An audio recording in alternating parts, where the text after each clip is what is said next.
release of Kirby and the Rainbow Curse, we got to thinking about some of the best aspects of the series. And of course, there's nothing as memorable in a Kirby game as its amazing lineup of bosses. From sentient clouds to bomb-throwing tricksters, Kirby truly has a variety of enemies that is likened by no other series.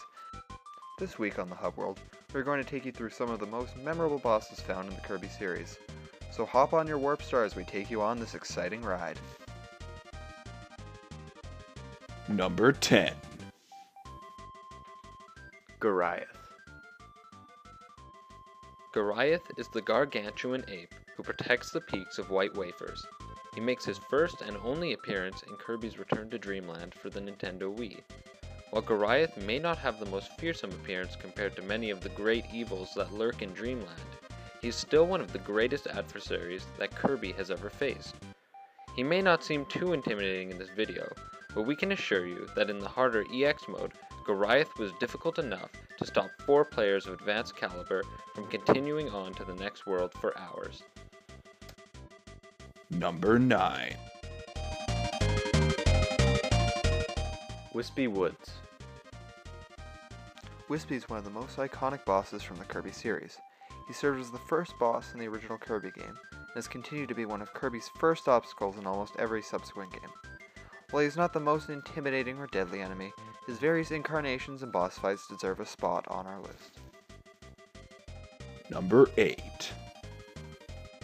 Mr. Shine and Mr. Bright. As if everything else in the seemingly happy world of Dreamland wasn't hostile enough, now you literally have the sun and the moon coming out of orbit to try and destroy Kirby. They first appeared as bosses in Kirby's Adventure, and again appeared in Kirby's Dreamland 2 and Kirby's Dreamland 3. This is one of the more unique boss battles in the series, as the key to winning the battle lies in using the power gained from one of the bosses on the opposite boss. Of course, if you don't have time for that, you could just beat the sun and the moon to a pulp, using your umbrella, but it's really up to you. Number 7. DeRoche. DeRoche is the mysterious leader of a band of thieves called the Squeak Squad, and first appeared in the title of the same name. Similar to Kirby himself, DeRoche ends up freeing a dark and evil power as a result of his own desires and ambitions. He ultimately becomes the host to the evil Dark Nebula, but his 2 boss battles are much more memorable than the final battle in the game, thus winning him the number 7 spot in our list. Number 6. DYNA Blade. DYNA Blade is the colossal bird that appears as the final boss of the sub-game of the same name found in Kirby Superstar. DYNA Blade is one of the largest bosses to ever appear in the series, and her design is simply menacing. While her boss fight in Kirby Superstar is not the most challenging, what ultimately gave her a spot on our list was her very memorable and destructive appearance in the city trial mode of Kirby Air Ride. Number 5. KRACKO. Much like Wispy Woods, KRACKO is one of the 3 bosses that has appeared in nearly every single Kirby game to date since his first appearance in Kirby's Dreamland. What makes KRACKO's boss battle unique is that he starts off in a premature form called KRACKO Jr., and gives Kirby a chase before finally emerging in his full form. KRACKO usually has legions of one-eyed enemies at his disposal, dropping Waddle-Doos and Flamers to his side. With his constant persistence to destroy our lovable pink protagonist, it would seem almost unfair to exclude the Cyclopsian Cloud Monster from the ranks of the greatest Kirby bosses. Number 4. Nightmare.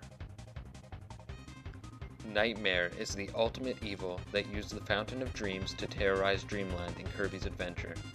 This guy is so bad that even the likes of King Dedede and Meta Knight were working to keep it at bay. Nightmare's power is beyond anything Dreamland has ever seen, to the point where Kirby must use the legendary Star Rod at the very end of the game in order to stand a chance of defeating him. Upon his defeat, his destruction blows a hole in the moon, giving an explanation for its crescent shape. In addition to all of this, Nightmare also appears as the villainous NME, who was the dastardly foe behind all the terrible events of Kirby's TV show, Kirby Right Back At Ya. Number 3. MAGOLOR. MAGOLOR is the friendly alien in Kirby's Return to Dreamland who turns up on planet Popstar asking for Kirby's help to restore the pieces of his ship so that he can return home to Halcondra. Unfortunately for Kirby and friends, MAGOLOR was one of the most manipulative and destructive villains to ever visit Dreamland, using Kirby to gain the Master Crown so that he could reshape the entire universe in his own image. MAGOLOR's boss fight consists of two parts, both equally savage. In the EX mode of the game, MAGOLOR's boss fight becomes one of the hardest boss fights in the series, so much so that even 4 players will have trouble taking down the villain. Truly, MAGOLOR may be the most powerful enemy that Kirby's ever faced. Number 2. King Dedede. King Dedede became Kirby's very first nemesis in Kirby's Dreamland when he decided to take all of the food on planet Popstar for himself. Kirby, being the eating machine that he is, obviously could not allow that to happen. King Dedede serves as a great rival to Kirby, as they both have an endless stomach for anything they can get their hands on.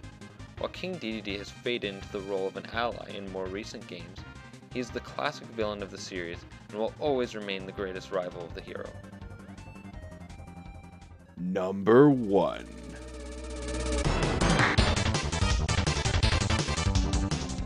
Meta Knight. Meta Knight made his first appearance in Kirby's Adventure.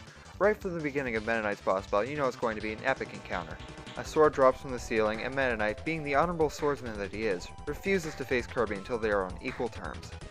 Upon picking up the sword, Meta Knight immediately enters the fray, showing off his mastery of the weapon unlike any enemy in the series. He's also one of the few enemies who can actually block Kirby's attacks. Despite appearing in multiple games as a boss, Meta Knight's ambitions are rarely ill-intentioned, and he serves as more of a mentor to Kirby than an adversary, testing his ability to make sure that he's capable of overcoming whichever dark powers have arisen to destroy Dreamland. Perhaps the reason for this lies in the fact that behind that cold steel mask of his, Meta Knight bears a striking resemblance to our hero. Thank you for tuning in to another Hub World Countdown. Make sure to like and subscribe, and for more countdowns, articles, and anything related to geek culture, check out www.thehubworld.net. See you at the Hub!